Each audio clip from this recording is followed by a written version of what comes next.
सदानिम्बवृक्षस्य मूलादिवासात् सुधाश्रविणं दिक्तमपि अप्रियं तं तरुं कल्पवृक्षादिकं सदायन्तं नमामीश्वरं सद्गुरु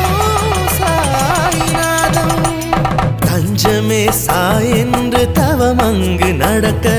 அச்சமே ஏனென்று அவன் மொழி கேட்க உலகாளும் சாயி உயிராளும் சாயிரா எனையாளும் சாயி உன்னாரத்திதா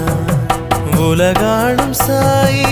உயிராளும் சாயிரா எனையாளும் சாயி